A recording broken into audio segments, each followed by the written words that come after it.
So ngayon pag-usapan natin yung paano naman natin madidiscern yung mga false prophet.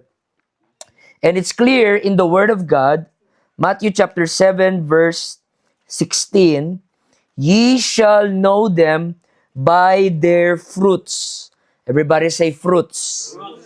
Do men gather grapes of thorns or figs of thistles?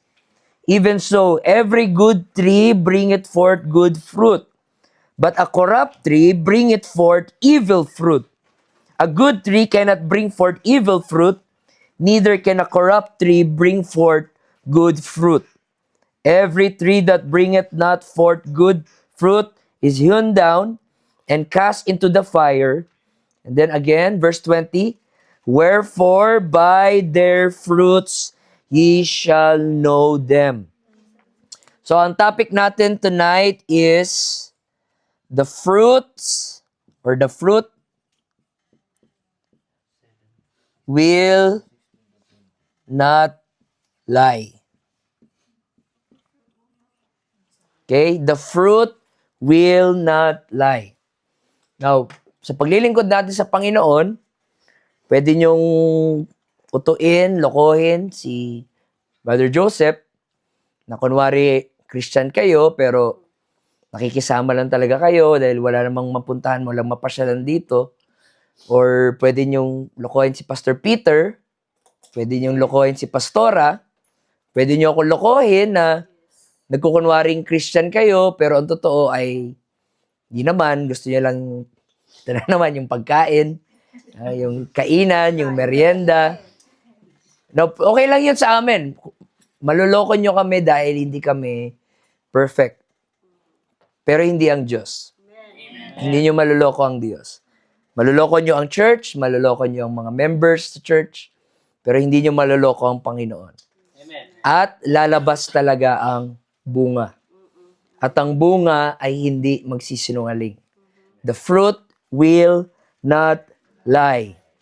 Now, I remember a story, mga kapatid. It's not a true story. Just a folklore doon sa Germany na nung may panahon ng bubonic plague, yung maraming daga doon, mga kapatid, naghanap yung mga tao ng way para mapaalis yung mga daga na yon. And then, andito to si Pied Piper na siya yung naging solusyon na napaalis niya lahat ng daga. Ang problema, nung napaalis niya yung mga daga, hindi siya binayaran ng mga tao, ng mga villagers sa ginawa niya. So, para makaganti siya, dahil di siya binabayaran, kumuha siya ng kanyang pipe or yung flute, tumutugtog-tugtog siya ng magandang music, at sa sobrang melodious, entertaining ng kanyang pagtugtog, yung mga bata ay dumidikit sa kanya. Sumasayaw-sayaw, yung mga bata, hanggat lahat ng mga bata doon sa village, nakapila na habang sumasayaw sila, tumutugtog si Pied Piper, habang palakad sila ng palakad, tugtog pa rin, sayaw pa rin, hanggat maya-maya, naubos na lahat ng bata doon sa village, dinala na niya doon sa bundok. Hindi natin alam ano nang ginawa ni Pied Piper doon. And I believe ganun ang mga false prophet. With all their eloquence, yung galing nilang pananalita, with all the style, at ikaw naman na walang malalim na relasyon sa Diyos, agad-agad kang naaakit, kasi ang ganda ng pananalita, ang ganda ng sinasabi, na hindi mo alam, dinadala na ang iyong kaluluwa sa kapahamakan, mga kapatid.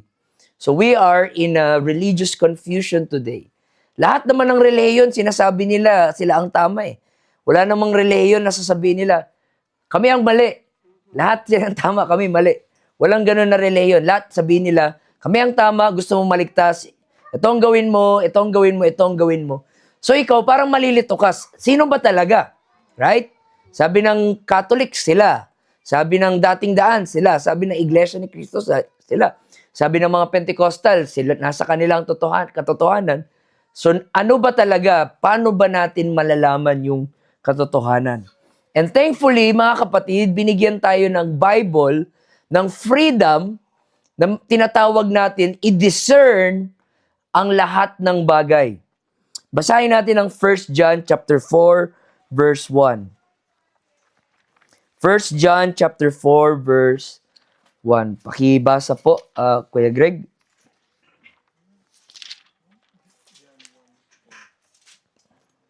Mga minamahal, huwag kayong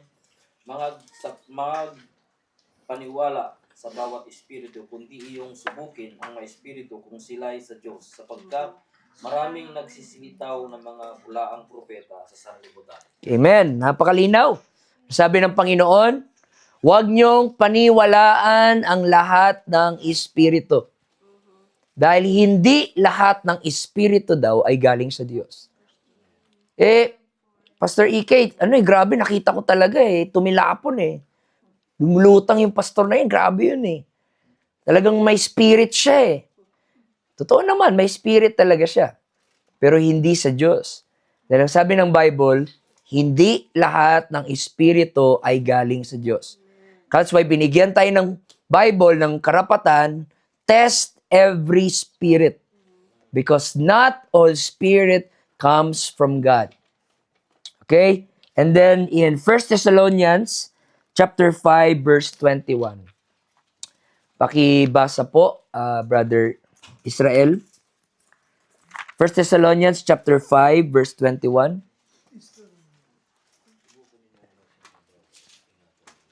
1 Thessalonians chapter 5. 21. Subukin ninyo ang lahat ng mga bagay, ingatan ninyo ang mabuti. Amen. So binigyan tayo ng Panginoon ng karapatan, subukin ninyo ang lahat ng bagay. Huwag tayo agad-agad magpaniwala dahil lang marami sila, dahil malaki sila, dahil sikat sila. Subukin mo kung ang relihiyon na yan, ang grupo na yan, ay naayon sa salita ng ating Panginoon. And then isa pa po sa Romans chapter 16, verse 17 to 18. Pakibasa, Sister Ivy. Verse 17 lang pala. Romans 16:17. Ngayon, ipinamamanhid ko sa inyo, mga kapatid, natandaan ninyo yaong mga pinanggagalingan ng pagkakabahabahagi at ng mga kapitusuran. Laban sa mga aral na inyong napapag-aralan at kayo'y magsilayo sa kanila. Ayan. Kung may narinig daw tayo ng mga aral na hindi tinuro ng mga apostol, hindi ipinangaral ni Jesus Christ, anong sabi doon?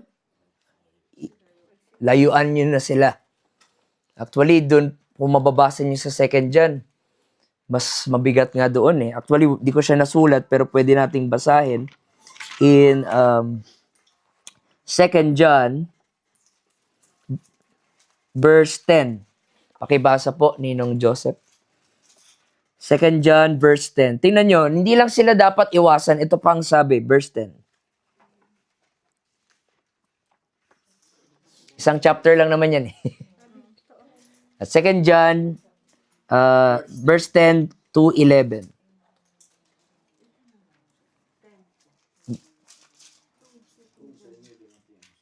Kung sa inyo ay dumating ang sinuman at hindi dala ang aral na ito, ay huwag ninyong tanggapin sa inyong bahay at huwag ninyo siyang batiin. Sapagkat ang bumabati sa kanya ay nararamay sa kanyang masamang gawa. Kita nyo yun mga kapatid? Pag may kumatok daw sa iyong bahay, na alam nyo na may ibang aral, ibang turo na wala sa Bible, huwag papasukin sa bahay, ni wag nga lang batiin na God bless you. Ingat po. Dahil ang sabi doon, pag mag-greet ka sa kanila na ingat sila, ikaw na rin ay nagpa-partake ng kanilang evil deeds. So ganon kastindi ang pag-defend natin sa purity ng salita ng Panginoon. Na kahit sinong mang tao na nagsisimulang magbigay ng mga aral na hindi tinuro ng mga apostol, hindi tinuro ni Jesus Christ, markahan nyo sila. Now, iba yung approach pag gusto natin sila evangelize. Pero kung sila ang papasok sa atin and trying to invade us, doon po tayo dapat mag-ingat, mga kapatid. Dahil ang greatest threat sa church is internal deception. Yung mga panlilin lang na nangyayari sa loob. So, paano natin madidiscern ang false prophet, false church, false pastor? Ang sagot ay nasa ating main text. Balikan natin yung Matthew 7, verse 16. Anong sabi ni Jesus? Ye shall know them by their fruits. Not by their charisma. At tayo kasing tao, talagang ang judgment natin, pag gwapo, ay, talagang lingkod ng Diyos to. Pag pangit, parang may ibang spirito to. No, ganun tayo manghusga eh. Pero sabi, huwag niyong husgahan sa itsura. Huwag niyong husgahan sa karisma. Huwag niyong husgahan sa kasikatan. Huwag niyong husgahan sa galing ng pananalita. Huwag niyong husgahan sa lawak ng kanyang influence sa social media. Maraming followers to. Million ng subscribers nito sa YouTube. Baka ito ang tunay. No, the Bible says, you shall know them by their fruits. Hindi nga sinabing by their gifts. Dahil maraming gifted, anointed, but not saved. Hindi sila ligtas. So, meron siyang pastor? Meron siyang gift of prophecy. Meron siyang gift of interpretation. Meron siyang gift of miracles. I don't care. Ang gusto kong tanungin, where's the fruit? The fruit ang ating basis, hindi ang gift. Si Lucifer, gifted din si Lucifer, pero tinapon siya doon sa langit, mga kapatid. Kaya nga tayo, sa paglilingkod sa Panginoon, huwag nating naisin, maging obsessed sa mga spiritual gifts kung wala muna tayo fruit. Fruit muna bago gift. Kasi pag inuna mo yung gift, wala ka pang fruit, ay papasok yung pride, papasok yung immaturity, mga kapatid. Magaling nga, tampuhin naman, magaling nga, tisuri naman, magaling nga, mapagalitan lang, wala na agad, galit na agad sa mundo. Pero pag priority natin ang fruit, mga kapatid, amen, kahit hindi pa tayong pinaka-gifted, okay lang yun. Meron tayong assurance ng salvation sa ating Panginoon, mga kapatid. Kaya tapikin mo yung katabi mo, sabihin mo, unahin ng fruit. Unahin ng fruit, hindi ang gift. Sabi pa ni Ninang Annalisa, kumain ka ng fruit of the Spirit. Praise God. Bakit po? Ang sabi sa Matthew 7:17, dahil ang mabuting puno ay magbubunga ng mabuti. At ang masamang puno, magbubunga ng masama. Imposible yan kasi nag-good tree yan, tapos ang fruit niya ay evil. At imposible din na evil tree siya, at ang bunga niya ay good. No? So, pag titingin ka sa mga puno, pag sa malayo, parang magkakamukha lang lahat ng puno eh. So, paano mo malalaman? Tingnan mo yung bunga. Kung mangga ay, puno ng mangga to. Ito, puno ng bayabas to. Hindi naman pwede na puno ng mangga siya, tas puno ng bayabas yung lalabas sa kanya. Okay? So, this is the unbreakable law of nature. And in Matthew 7:16, sinabi dito ni Jesus Christ, do men gather grapes of thorns or figs of thistles?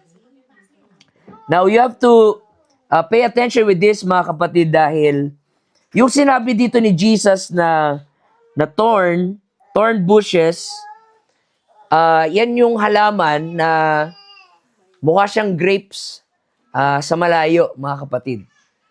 Pag sa malayo, mukha siyang grapes, pero pag malapitan na at tikman mo na, ay napakapait pala na berry. So yan yung pandaraya ng mga thistles na akala mo healthy sila, yun pala mapakla yung kanyang lumalabas sa kanya. So, ganun din mga kapatid. Sa unang pagtingin, parang lahat ng relihiyon tama. Parang okay naman sila. Ang ganda ng kantahan nila. Ganda ng awitan nila. Parang ang banal-banal, di ba? Ang ayos. Pero, sa close examination, pag ipapa-exam mo na, ipapasala mo na sa salita ng Panginoon, makikita mo yung totoong kulay. or yung totoong nature, mga kapatid. Praise God.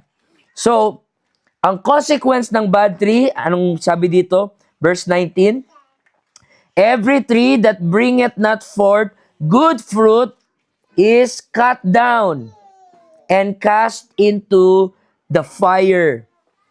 Sa ngayon, yung mga bad tree na may bad fruit, sa ngayon, sikat sila, idol sila ng maraming tao, pero time will come, harapin nila yung final judgment ng Panginoon, puputulin sila at itatapon sila doon sa dagat-dagatang apoy. Basahin natin yung Matthew chapter 3 verse 10. Pakibasa po, Brother Eric. Matthew chapter 3 verse 10.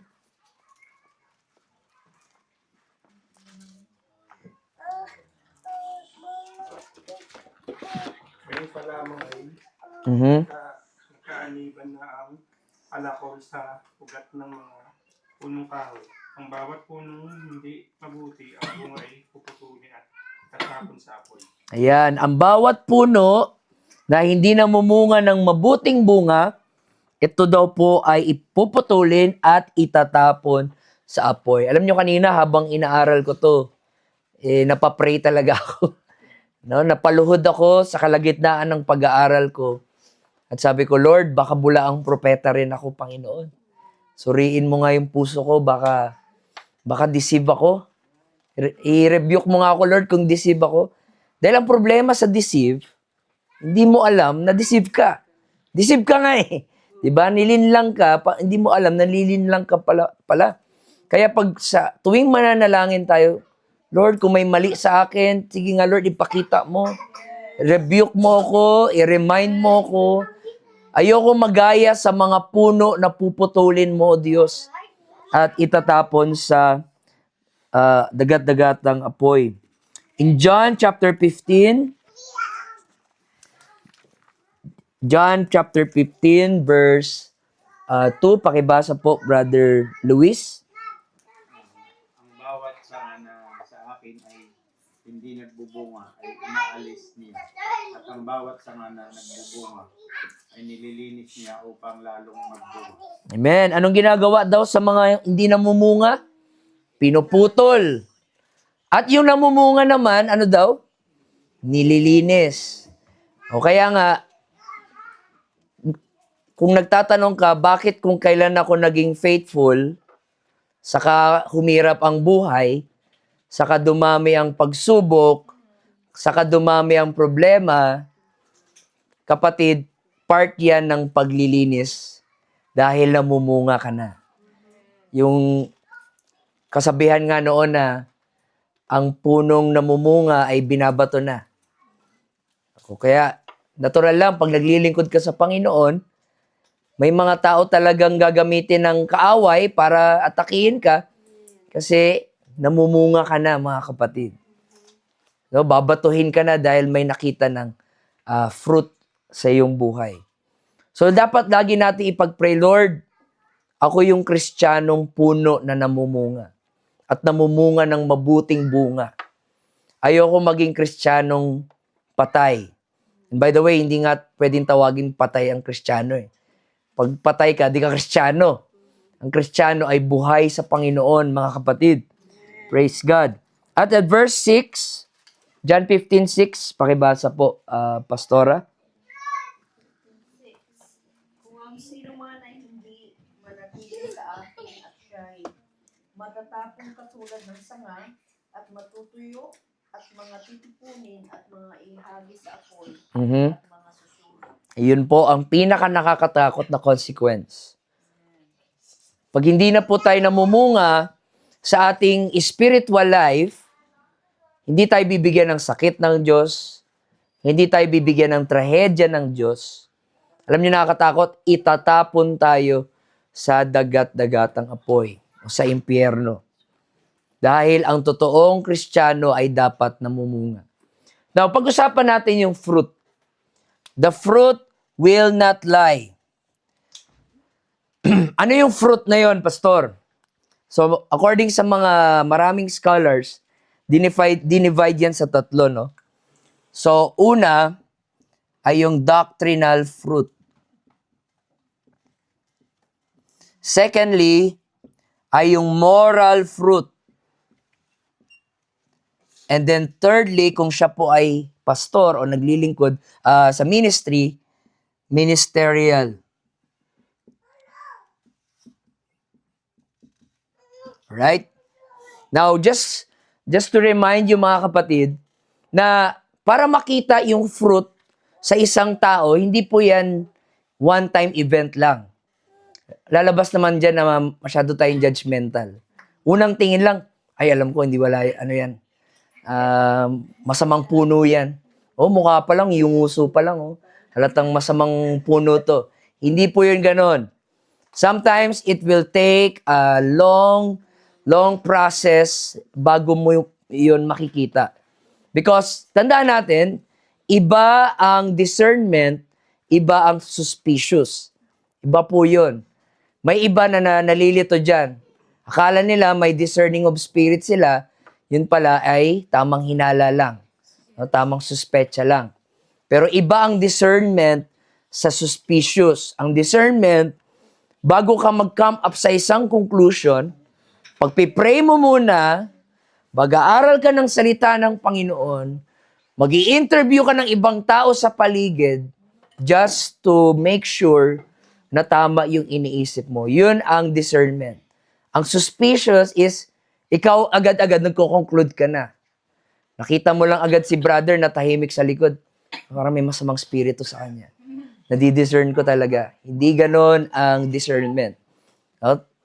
Suspicious ang tawag doon. Or pwedeng tawagin na marites, mga kapatid. Ang marites the spirit. So, unang fruit na ating i-check ay yung tinatawag na doctrinal fruit. Lahat magsabing doctrinal fruit. Doctrinal fruit. Okay?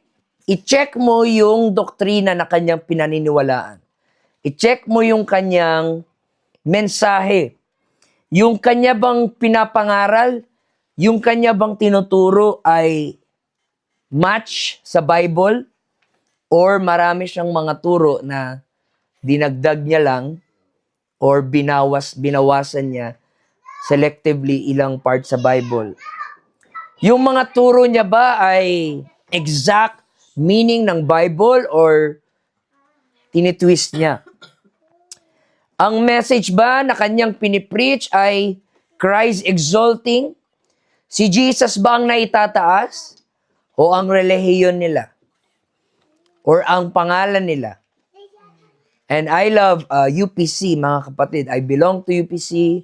License ko, affiliated sa UPC.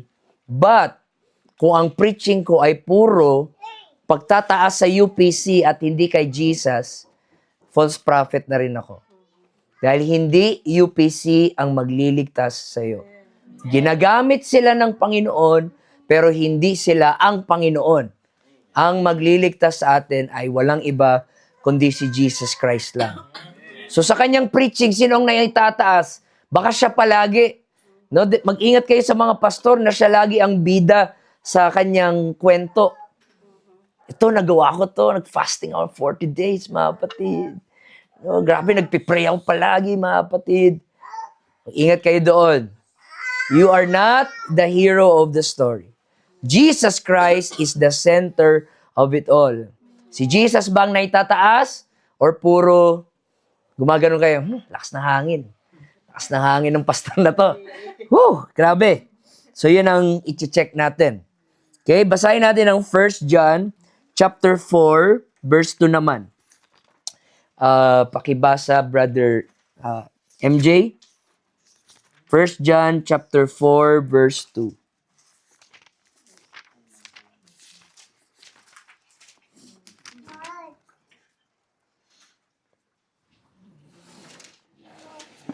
Dito ay nakilala nyo ang Espiritu ng Diyos. Ang bawat Espiritong nagpapayag na si Jesucristo ay naparito na sa laman ay sa Diyos. Ayan. So, unang-una, malalaman mo daw na ang Espiritu ng Diyos ay nasa Kanya kung sinasabi niya na si Jesus ang Diyos na nahayag sa laman.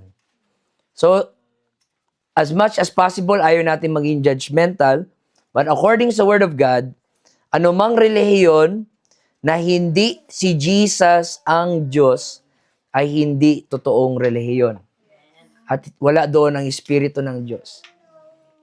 Kung sa kanila si Jesus ay tao lang, si Jesus ay ipinadala lang na sugo, no? Propeta lang siya, magaling na guro, at hindi siya Diyos, then that's not the Spirit of God. Sabi ng Bible, sino mang nagsasabi na si Jesus ang Diyos na nahayag sa laman, ang Espiritu ng Diyos ay nasa Kanya.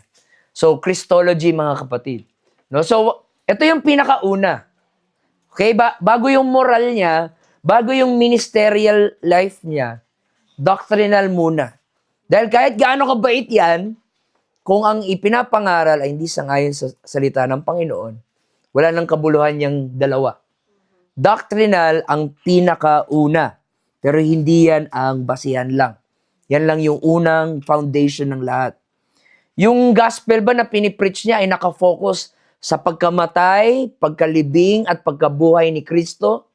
Or nakafocus yung gospel niya sa yayaman ka, lulusog ka, gaganda ang buhay mo, yan ang gospel. Good news. Yun ang mag-ingat kayo. Ang gospel ay nakacentered sa death, burial, and resurrection ni Jesus Christ. Hindi sa wealth, success, and prosperity. Basahin natin ang Galatians chapter 1, verse 8 to 9. Sino pa bang di nakabasa? No? Brother Jerry? Galatians 1, verse 8.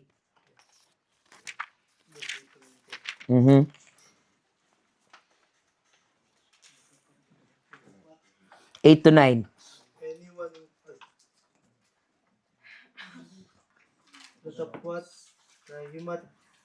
datapwat kahimat kami o isang anghel na mula sa langit ang mangaral sa inyo ng anumang ebanghelyo na iba sa aming ipinangangaral sa inyo ay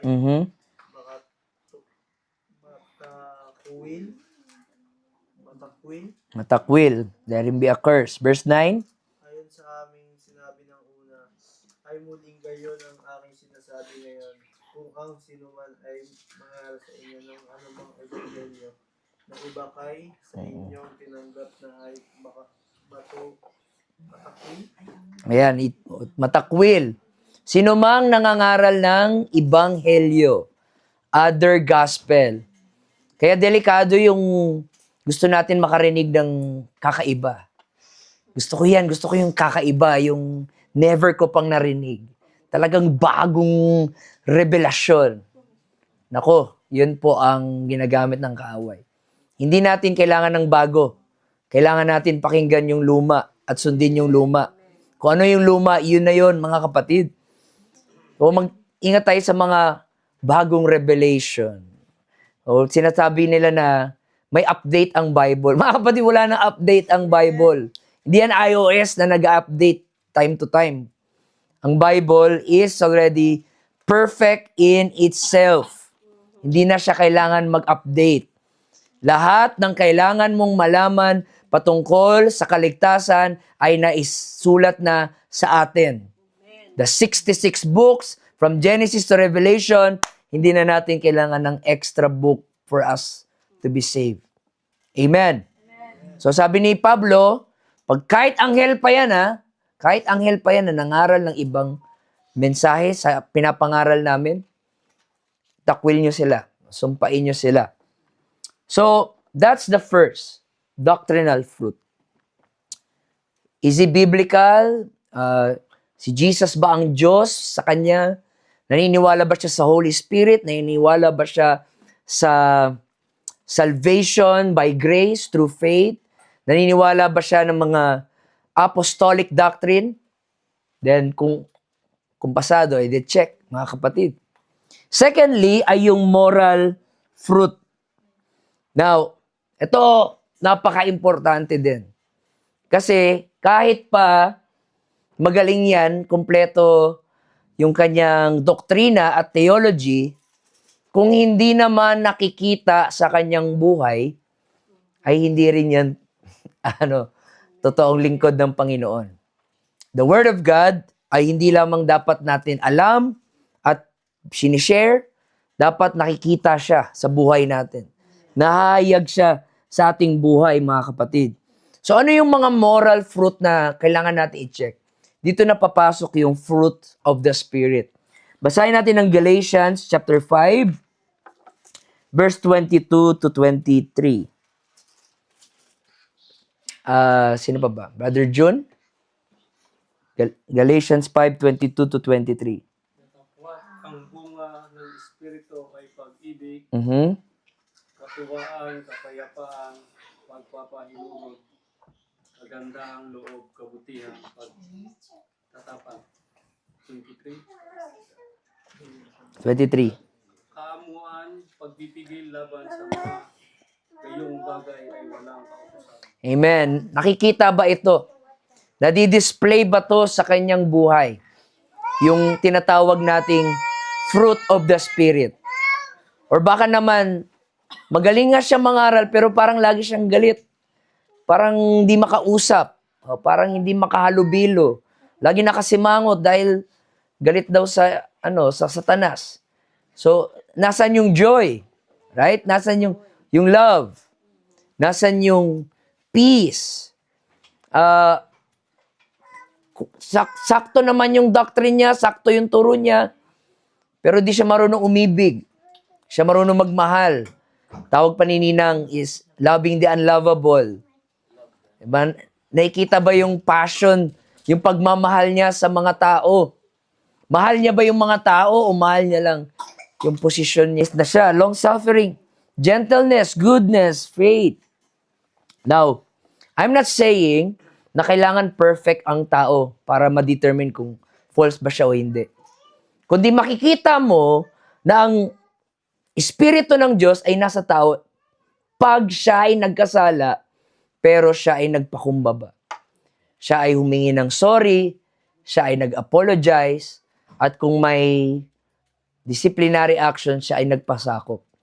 Yun ang totoong naglilingkod sa Panginoon.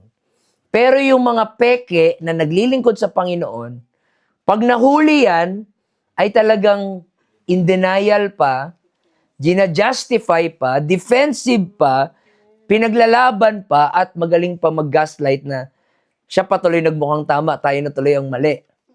So, ganon mga kapatid, no?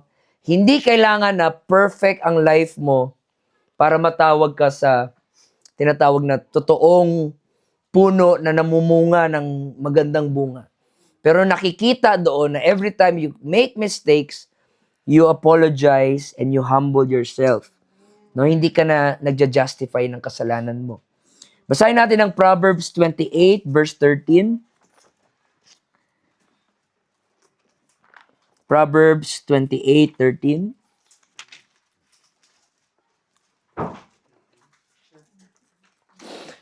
Pakibasa po, Ninang Analisa. Proverbs 28:13. Sa Tagalog. 28:13. Siyang, 28:13 pa sa Yes, yes. Siyang nagtatakip ng kanyang mga pagsalangsang ay hindi giginhawa. Mhm. Ngunit ang nagpapahayag at nag-iiwan ng mga yaon ay magtatamo ng kaawaan. Ayan. Yung mga nagtatakip ng kasalanan Yes. ay hindi daw, ano yung sabi doon sa Tagalog? Hindi Hindi ginhawa. Hindi giginhawa. Alam nyo yan, di ba? Pag may kasalanan ka pa na hindi inaamin, di ka makahinga. Di ka makagalaw ng maayos. Tatakot ka baka mahuli ka, mabuking ka.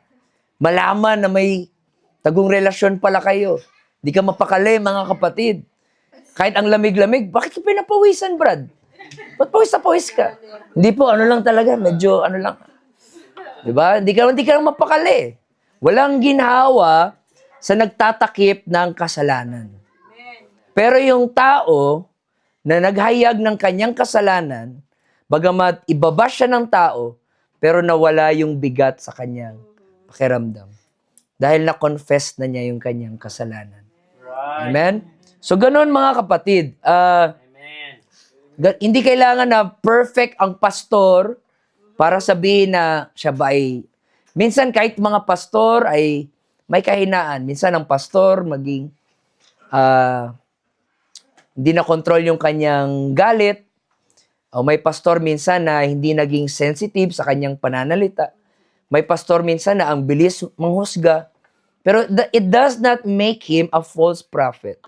Kung at the end of it, or latter part, sasabihin niya, sorry po, mali yun na sabi ko. Sorry, nagkaroon ako ng medyo anger issue ako doon. Patawarin niyo ako mga kapatid, pasensya na po. Then we can say, hindi bula ang pastor, no? Hindi siya bula ang propeta.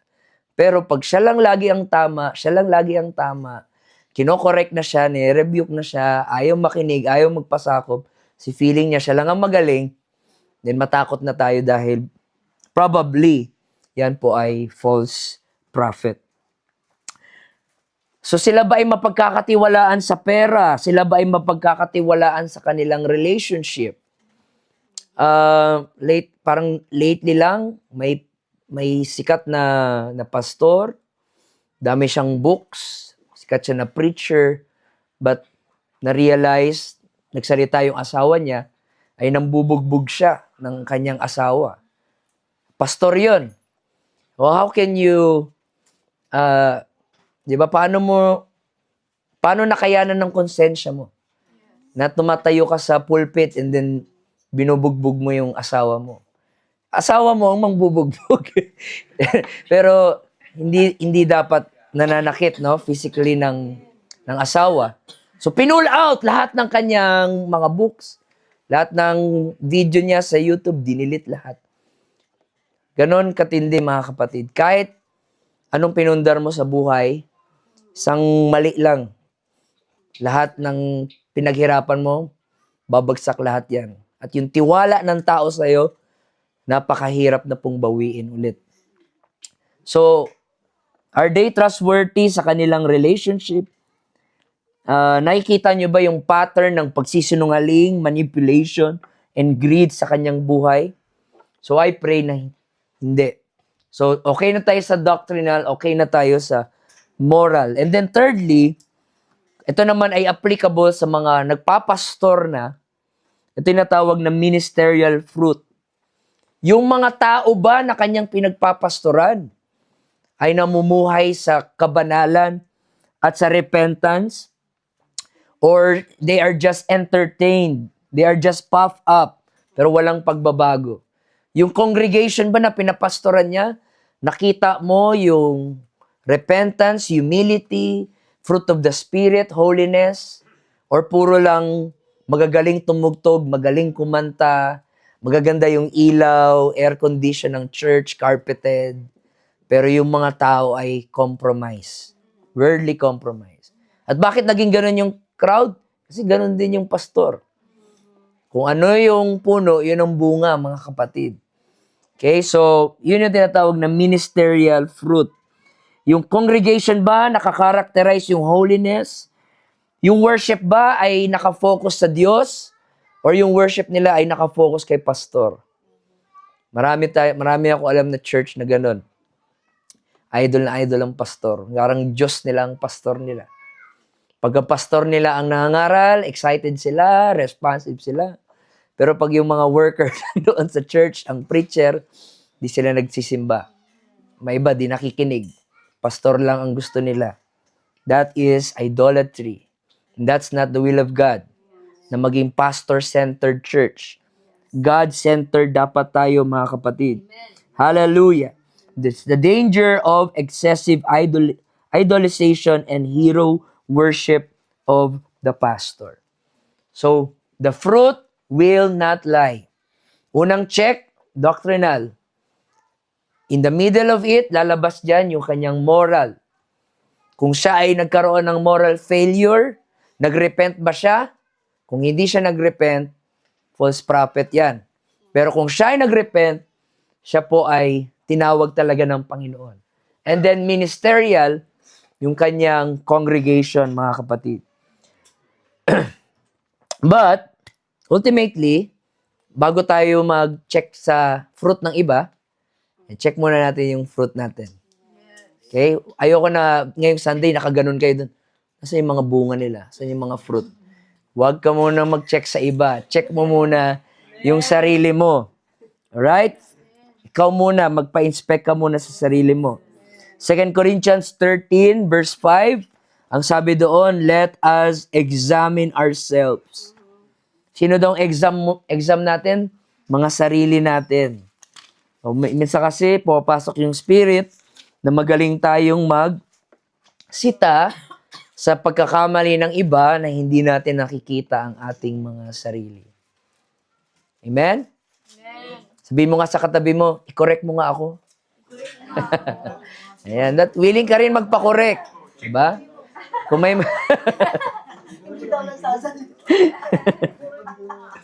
Ay, nako. Sabi dito, 13.5, examine yourself. Kung kayo ba ay nasa faith, prove your own self. Know ye not your own self, how that Jesus Christ is in you, except ye be reprobate. Ayan. So napakalinaw mga kapatid, magpasuri muna tayo sa ating mga sarili. And this is exactly what happened to me a while ago when I was studying and preparing. Ay ako ang napaluhod, ako ang napapray mga kapatid. Sabi ko, Lord, kung may nakikita ka sa akin na mali, correct me, rebuke me God. Ayoko maging false prophet. Kasi kung false prophet ako, marami ako madadala sa impyerno. Baka masama si Brother Eric doon, mga kapatid. Hallelujah! So, ang ating prayer ngayon, bago tayo matapos, basahin natin ang Psalms 139, verse 23 to 24. Sabi dito, mga kapatid, search me, O God, and know my heart. Try me and know my thoughts. Kaya nyo bang sabihin yan ngayon, mga kapatid? Mag-pray tayo ngayon, mamaya. Search me, O God. Know my heart. Ang bilis ko magalit sa kahinaan ng iba, di ko nakita yung sarili ko, Lord. Search me. And verse 24, and see if there be any wicked way in me, and lead me to the way everlasting. Lord, kung may mali sa akin, Panginoon, i-correct mo ako. And then last verse, Psalms chapter 1, verse 3. Pakibasa, Pastora. Psalms chapter 1, verse 3. Ito ang gusto nating maging klaseng puno.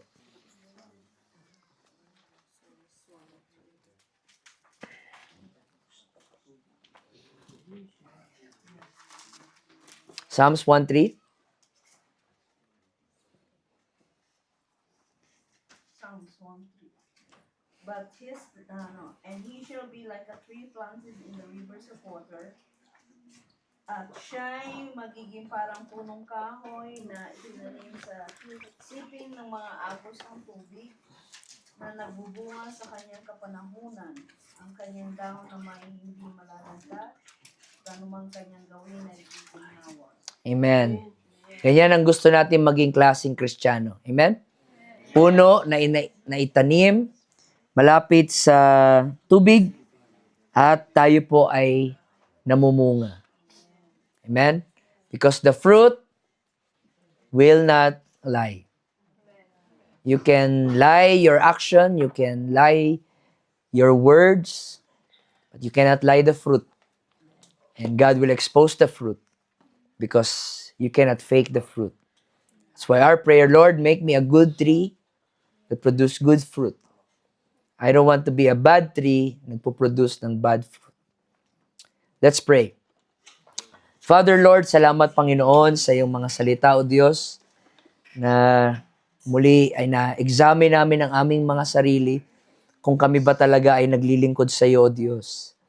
Lord, maraming beses na nagkukunwari lang kami sa maraming panahon, pero Lord, sa harapan mo, nakikita mo ang lahat. Nakikita mo kung dalisay ang aming ginagawa o pagkukunwari lang, Panginoon. Lord, we pray kung meron sa amin dito na until now ay hindi pa tunay ang kanyang paglilingkod sa iyo, hindi pa dalisay. Gamitin mo ang gabing ito, O Diyos, na siya ay mag-decide na magseryosohin at totohanin ang kanyang paglilingkod sa iyo, Panginoon, bilang Kristiyano, O God. We don't want to be a fake Christian. We don't want to be a fake pastor and a fake servants of God. We want to be legit. We want to be true, Panginoon.